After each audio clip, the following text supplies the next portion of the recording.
Всем привет, друзья! Оставили Балтийское море, воды Финского залива и загадочную Эстонию позади. Кто пропустил, обязательно посмотрите предыдущее видео. Благодаря вам оно стало самым просматриваемым на канале. И давайте двигаться дальше. Сейчас в одном из датских проливов, не в датском, тот находится между Гренландией и Исландией, выходя в Атлантический океан. Вы уж простите за уточнение, но иначе меня снова в комментариях отправят в школу учить географию. Так что сразу поставим точку. Мы полностью загружены, и в этот раз сократить путь через мелководный Эресун у побережья Швеции, либо, как его называют скандинавы, Зунд, мы уже не можем. Так что берем лоцмана на проход глубоководного маршрута через Great Belt, но его проход займет почти сутки. Сейчас спустимся пониже, искать место потише и попытаемся снять красивые кадры прохода под мостом. Это у нас Great Belt Bridge, как ни странно и оригинально. На датском же, конечно, звучит по-другому. Так что готовимся сейчас загадывать желание. У каждого оно свое. Я же просто хочу, чтобы все это безумие наконец закончилось. Ну ладно, не об этом видео. Ожидал, конечно, завораживающих видов на фьорды. Пытался записать таймлапс. Но сами видите, погода не радует. Густой туман, морось, дождь. Неприятно. Не ожидал-то и мост увидеть, но, видать, сегодня судьба к нам благосклонна. Уже сутки в пути, толком на палубе ничего и не сделали. Замывать пока не начали, все время проходим вблизи берегов. Да и Балтика — это Marpol Special Area. Зачем загрязнять кристально чистые воды и искать приключения на свою пятую точку? Прибрали бардак после получения снабжения, провизии, ну и начали заметать следы, восстанавливать поврежденные пожаром помещения. Всю противопожарную изоляцию будем менять. Сейчас нужно будет сделать замеры помещений, планы, чертежи, и составить заказ необходимых материалов на следующий порт. Самое обидное, что сгорело много инструментов, расходники, да и много мелких запчастей. А виновник торжества поедет с чемоданом домой в следующем порту. Но вот нам до конца контракта все это разгребать. Денек движется к закату, поднялись на ходовую вахту, и давайте расскажу вам в двух словах о нашем переходе. Дни проходят незаметно, вроде бы только вышли из порта, а уже Балтика, Северное море и Английский канал позади. Только что прошли Ушанти-СС, систему разделения движения, слева на траверзе побережья Франции, Брест, и скоро уже будет Бискайский залив. Мы же движемся дальше на юг, вдоль побережья Испании, Португалии. Возможно, уже завтра нам придется не сладко. Океанская зыбь будет заходить с правого борта. И добавить немного дискомфорта тем, у кого слабый желудок и вестибулярный аппарат. Ах, свежий и чистый воздух Атлантики. Как же я скучал. Трафик у нас уже не такой плотный, как в английском канале. Можно, наконец, вздохнуть с облегчением. И вот он, один из плюсов вахты Старпома. Полная монополия на все рассветы и закаты. Так, немного отвлеклись от темы. Идем-то мы куда? Идем мы под выгрузку в порт Уэлва. Это юго-западное побережье Испании со стороны океана, перед Гибралтарским проливом, регион Андалусия. Там я еще не был, но, говорят, именно оттуда начал свой путь Колумб. Наконец-то появилась возможность привести палубу в порядок. Днем отошли достаточно далеко от берега, смыли шелуху и песок, которым посыпали проходы в Эстонии, подготовились к возможной непогоде, качке. Да, что еще? Закрепили остатки снабжения, оборудования, задрали люки и наслаждаемся. Кто-то ужином, кто-то закатом и очередной чашкой кофе. Я как тот лемур из мультика, глаза размером с блюдца, все никак не попустит после предыдущего порта. Видео, скорее всего, выйдет с задержкой, по-другому сейчас никак не получается. Очень много работы навалилось, да и не остается совсем свободного времени для монтажа. Возможности спутникового интернета тоже мне связывают руки, особенно если сейчас мы выйдем на океанский переход и не получится больше подключать роуминг. Так что заранее прошу понять и простить, и не удивляться, если это видео вы увидите теплой весной. У нас уже через несколько дней наступит католическое Рождество, и так как компания у нас западноевропейская, то официальные выходные попадают на 24-25 декабря, Повар уже вовсю, в силу своих скудных возможностей, жарит, парит, кашеварит. Все мы, конечно, искренне надеемся, что на столах будет что-то лучше рождественской овсянки, но это не точно. Погода прям радует, океан как зеркало. Кстати, интересная история. Сегодня судовой агент с Испании прислал имейл, попросил нас ускориться, так как на наш терминал идет другое судно с Бразилии. Ну и кто первый встал, того и тапки. Опоздавший будет страдать на якорной стоянке и праздновать Новый год со слезами на глазах. Ну а судно-победитель будет торжественно батрачить в новогоднюю ночь у причала. Надеюсь, вы уловили мой сарказм, и это будем не мы. В Лас-Вегас я точно не поеду. Хотя, получается, что мы победители по жизни и бла-бла-бла далее по списку. Но, по правде, все немного по-другому. Ну, ничего, на каждую хитрую жопку найдется свой... Не будем об этом. Что случилось-то? Ну, нетрудно догадаться, что предновогодние скачки были выиграны, и рад вам сообщить, что Новый год мы с вами проведем в солнечной Испании. Все было чудесно, по расписанию мы приходили чуть позже второго судна, уже выбрали и место, где бросить якорь, но хитрожопые соперники сбросили скорость и пропустили нас вперед, сославшись на неполадки. Но наш же капитан оказался человеком порядочным, и вот мы с вами встречаем предновогодний рассвет в сопровождении буксиров. Вот уже и наш причальчик виднеется вдали. Сейчас подойдем поближе и поздравим соседей с наступающим.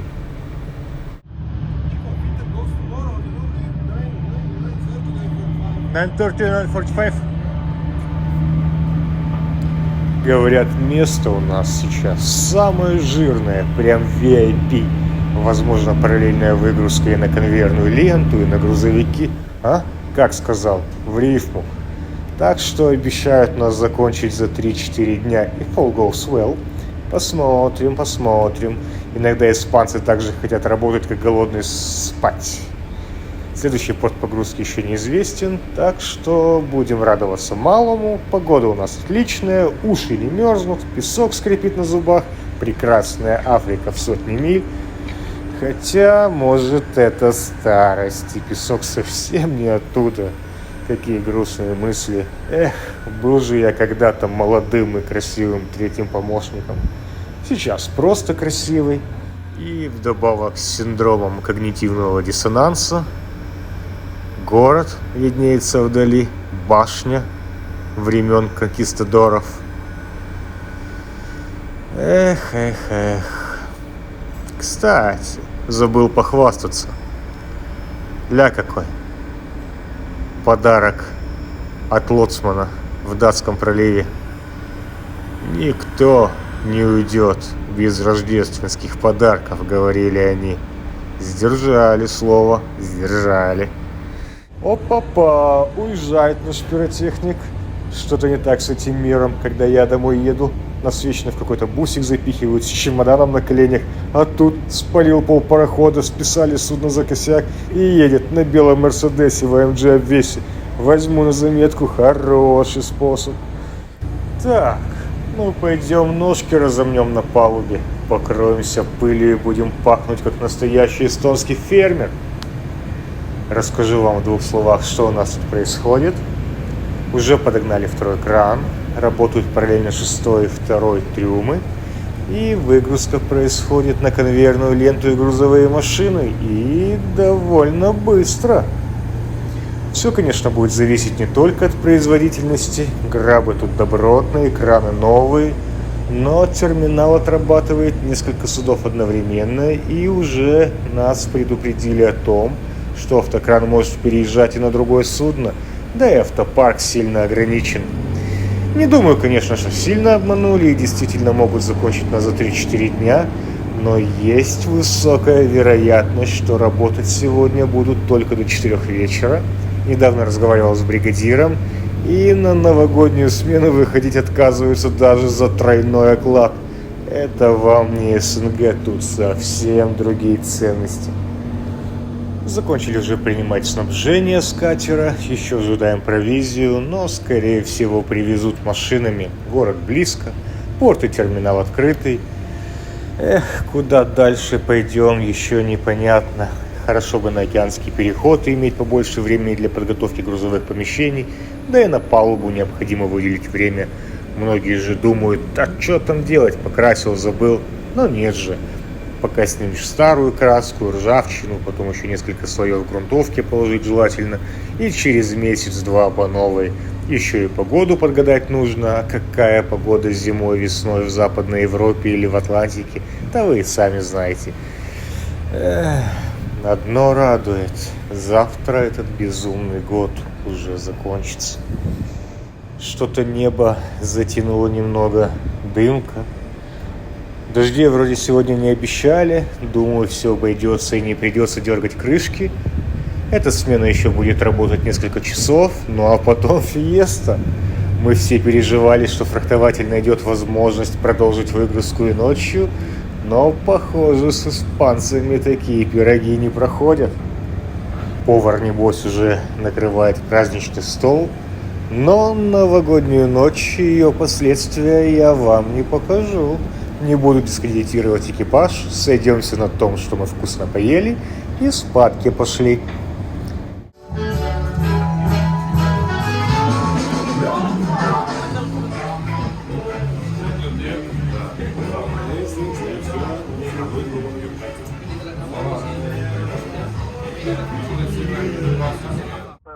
Доброе утречко. Ну вот и первый день Нового года. Мы собрали волю в кулак, встали пораньше, ну и, пользуясь случаем, заказали такси в город. Побродим пару часиков, так сказать, размагнитимся на суше.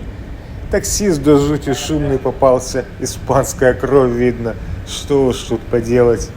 Кстати, Санта к нам так и не пришел, видать, на проходной не пустили, так что мы без подарков.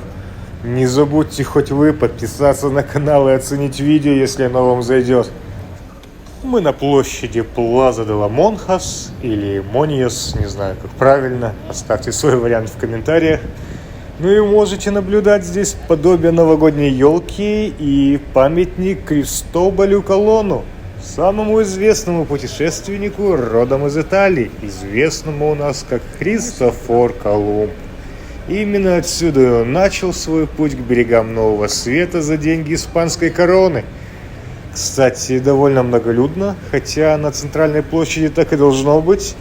Но, к сожалению, все магазинчики закрыты, надо бы хотя бы где-то водички купить. Не в ресторане же ее покупать в самом деле. Все же странное чувство. То ли елка не та, то ли снег не настоящий. Идем дальше. Идем. Куда же мы идем? Сейчас я вам открою страшную тайну. Так, ну вот мы и на месте. Только по секрету и между нами. Мы-то сюда за мандаринами пришли. Вот они, сладенькие. Шутки за 30. Ну ладно, пошутили и хватит. Ну а если серьезно, мы идем в сторону набережной. Город довольно большой, вроде бы как около 300 тысяч населения. Но времени у нас совсем немного. Да и хочется просто развеяться, походить бездумно по улочкам, так что не судите строго за сумбурную съемку. 1 января, как-никак, все мы люди. Вот уже прошло несколько часов, странное чувство. Вроде бы все красиво, чисто, пальмы, архитектура, настолько далекая от серой, безжизненной и безвкусной застройки совдеповской эпохи. Но это все настолько чужое, задаюсь вопросом, хотел бы я вообще переехать в Испанию. Вроде как с моей работой и не важно где жить. Но либо я же посед, либо мое сердце теперь навсегда в Одессе. Наверное, все же первое. На самом деле тут очень красиво и очень спокойно. Минимум транспорта, большое количество мест для пробежек и пеших прогулок. И вот мы как раз в одном из этих мест. Мол, дело Тинто. Лично я бы с удовольствием провел бы тут часик в тишине с чашкой кофе, ну или начал бы день с пробежки. Мечты, хотя, кто знает. Солнце поднимается все выше и уже становится откровенно жарко. И это в январе-то. Вот такой вид открывается у нас с верхнего яруса. Набережная. Люди сидят в кафе, отдыхают. Идем поближе. Хреновый из меня, конечно, travel-блогер. Но вроде как на эти лавры я и не претендую. Я вообще не ожидал, что получится в город-то выйти. И совсем не подготовился. Хорошо, хоть есть Google Maps и компас байскаута. Но в этой части города, похоже, больше ничего и нет. Только стадион местной футбольной команды. Ну, а дальше уже находится наш порт и выезд из города. Ну вот, похоже, пришла нам пора возвращаться в историческую часть города. Хотя, стоп, нашел кого-то. И это у нас Супер Хьюго 44. Не знаю, кто это, нужно погуглить. Возможно, самый быстрый курьер в Испании. Пишите свои комментарии, а мы идем дальше. Вот понемногу и дошли до спальных районов города. Уже начали часто встречаться панельные дома. Но, что самое удивительное, везде разбиты небольшие скверы, стоят скульптурные композиции. Вот сейчас будем проходить парк Дела Паломас, в переводе «Голубиный парк». Решили не заходить, там большая детская площадка и куча малышни. Подумают еще про нас глупости какие, так что лучше их не снимать на видео. Пойдем дальше. Все ближе и ближе подходим к центральной части города. Район называется Зафра. Странное архитектурное сооружение. Так и не поняли, что это. Да и ладно. Смотрите, мандаринчики кругом. Сейчас прямо по курсу должен быть продуктовый магазинчик. Вроде как круглосуточный. Купим водичку и пойдем дальше. Немного подкрепились и утолили жажду. Решили срезать путь через парк Зафра. Я так понимаю, у них не принято асфальтировать. Везде газон и дорожки, посыпанные чем-то похожим на толченый песчаник. Аутентичненько. На картинке, конечно, все выглядит красиво, но на самом деле как-то жиренько. Возможно, вечером тут и повеселее. Время летит как-то быстро. Уже почти 4 часа прошло. Скоро возвращаться. А мы-то толком ничего и не увидели. Так что как-то так моряки видят дальние страны. Можно и на открытку посмотреть, эффект почти тот же. Зона центра, Плаза Дел Мерсид. Это, похоже, богатый район города. Кругом одни бутики, а мы простые путники, так что сегодня мы без Гуччи. Непривычно, конечно, видеть пустующим центр города. Видать, кто-то вчера очень хорошо погулял. Либо у них не принято выходить на дневные прогулки, кто знает. Нам еще осталось немного дойти до монастыря святого апостола Петра, расположенного на самой вершине горы. Но там на подъеме реставрация. Будем обходить через жилые кварталы. Вот мы и на месте. Памятник Мануэлю Гарсия, архиепископу Элвы. Мы сейчас на площади перед храмом Святого Петра. Конечная точка нашего маршрута. И ожидаем эвакуацию на судно. Эх. Как говорится, хорошо, но мало. Зато как раз успели к началу выгрузки. Другие вообще предпочли отоспаться после новогоднего-то обжорства. Жаль, конечно, что наша прогулка оказалась спринтерской, третьему помощнику на вахту. Да и мне тоже нужно было бы успеть к началу грузовых операций. Но, надеюсь, хоть как-то получилось разбавить рабочую рутину яркими красками. В текущих реалиях, к сожалению, получается все реже и реже выходить на берег. Старший помощник капитана должен всегда присутствовать при погрузо-разгрузочных работах. Да и при первой возможности капитан скорее выйдет на берег, оставив мне ключи от парохода. Сейчас по-быстренькому организую работу, раздам задание на ночную вахту, посмотрю, что там у нас по плану балластировки, ну и до утра закину свои кости на диванчик.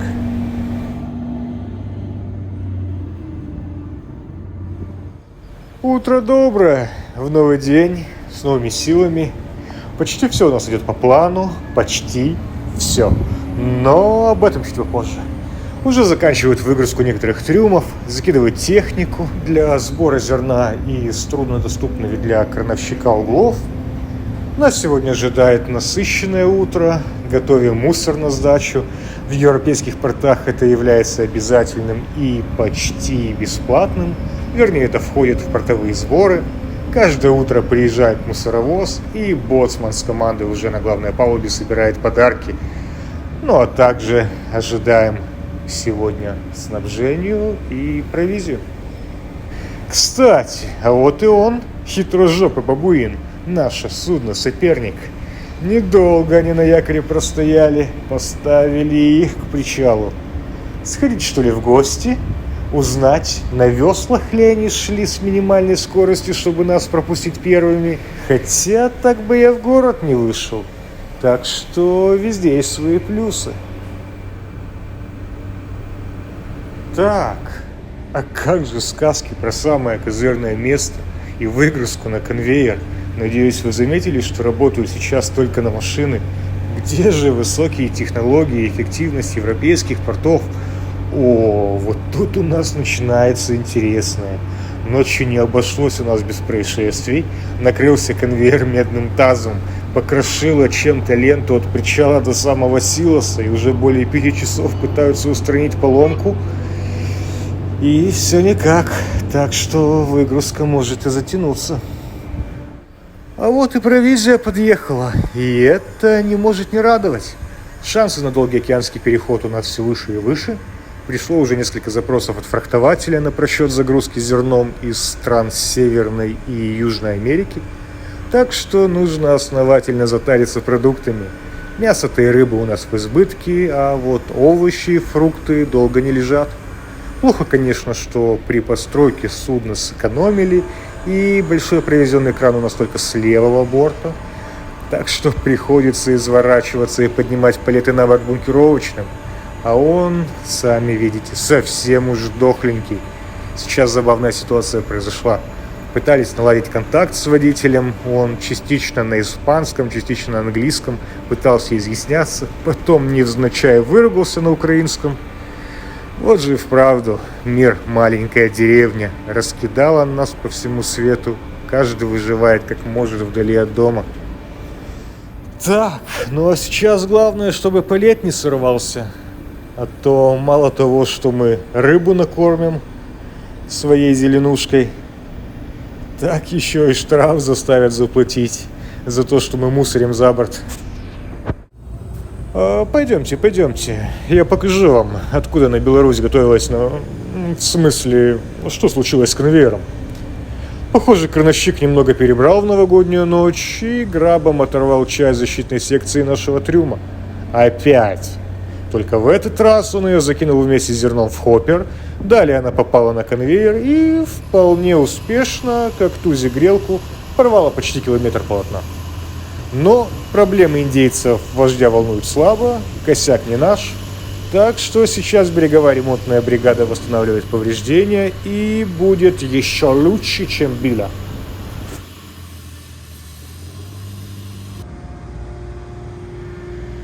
Ну, вроде как и не обманули даже. Закончили работу, сейчас схожу проверить, но и сверху очень даже ничего. Подшпаклевать, подкрасить, и можно выставлять на продажу, как не бит, не крашен. Вы думаете, все шутки шучу? Но нет, на прошлом контракте приводили судно в порядок, выкрасили, аж глаз радовался. Но за пару дней до прихода приходит письмо счастья после выгрузки в ближайший порт и смены экипажа.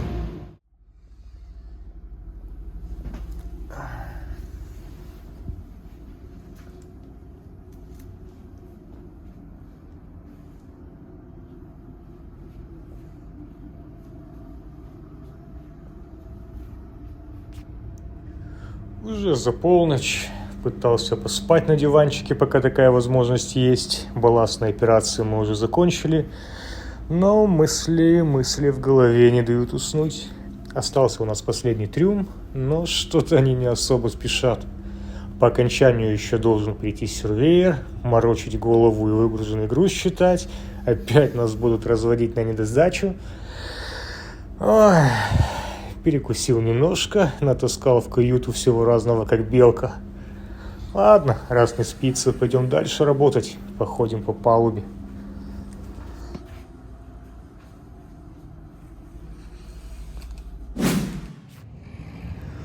Ну вот и вышли на Draft Survey. Приехало чудо испанское. Говорит, идем осадки смотреть. Ну, идем. Говорю, где лодка? Как мы будем смотреть осадки на морской стороне? Ну, говорит, пусть матросы веревочный трап подготовят, и ты слазишь, посмотришь сам. Я немного и охренел, говорю, там 13 метров высота, да вот ты со мной полезешь? Не, говорит, я боюсь. Ну, тогда иди в сраку, я с таким же успехом тебе на глаз скажу, ты все равно не проверишь. Так что сейчас мы идем и снимаем осадки с причала, высчитаем разницу высот жидкости с левого и правого борта в специальной трубке, которую мы установили в центральной части судна, ну и будем калькулировать приблизительно осадки с другого борта. Но в репорте отметим, что возможность визуально проверить осадки не была предоставлена терминалом и не была заказана судовым агентом. Знаю, не все мы тут моряки, и не надо тыкать везде непонятные термины. Аудитория разная, кто-то наоборот меня тихо ненавидит за то, что я упрощаю речь и терминологию для широкой аудитории, ибо деды в моря ходили и нас учили, что якорная цепь – это не цепь, это канат, швартовые – это концы, а не канаты. На английском же языке все куда проще. Ладно, попробую в 2 словах пояснить. Draft Survey обычно выполняется с целью определения количества погруженного или выгруженного насыпного груза. Теоретическим обоснованием метода является закон Архимеда и особенность строения судна. В конечном итоге количество груза определяется как разница водоизмещений в погруженном и выгруженном состоянии судна. Ну, уже из самого термина становится ясно, что водоизмещение – это вес воды, вытесненный судном, а значит, он равен весу всего судна в данном состоянии. Далее необходимо измерить осадку, то есть понять, насколько глубоко корпус судна находится под водой, и, используя документацию относительно гидростатических свойств судна, находим объем его подводной части, умножаем его на плотность воды, в которой находится судно, и высчитываем его вес. Далее высчитывается и вычитается вес судна, судовые запасы, топливо и прочие веса, которые не являются грузом, и мы находим искомый вес груза. На практике же сравнивают водоизмещение судна по приходу и перед отходом, независимо погрузка или выгрузка. Далее делаем поправки на израсходованное топливо во время стоянки судна в порту. И так как остальные веса в большинстве случаев остаются постоянными, мы находим вес погруженного или выгруженного груза как разницу водоизмещений.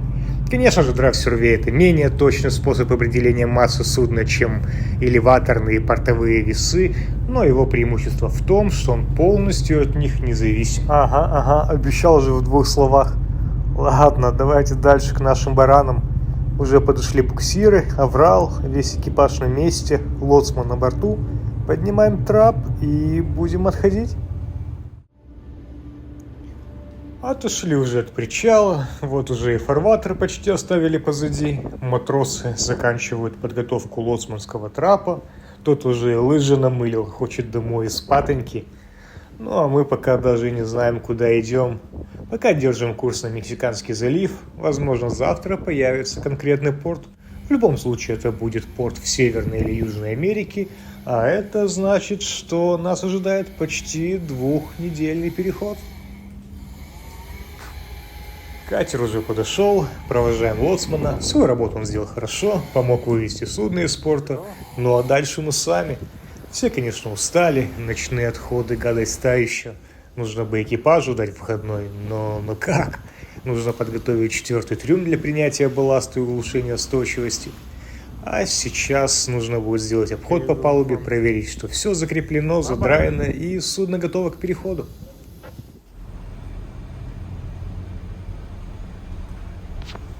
Привет! Наконец-то ходовые вахты. Мы сейчас выходим на наш новый курс. Подтвердили следующий порт, Новый Орлеан, вернее, один из терминалов на реке Миссисипи. Какой, мы еще точно не знаем. Сейчас у нас небольшой трафик, пересекаем поток судов, идущий через Гибралтарский пролив в Средиземное море, ну а далее по дуге Большого круга через Атлантический океан, Карибский бассейн, Мексиканский залив и как Том Сойер в путешествие по Миссисипи. Огромный минус, конечно, что это Штаты, а это значит куча проверок, Костгард и самое неприятное сейчас для меня – это полная смена балласта в океанских водах. Хотя мы его брали через систему очистки балластных вод, но американские требования одни из самых строгих в мире, что уж тут поделать.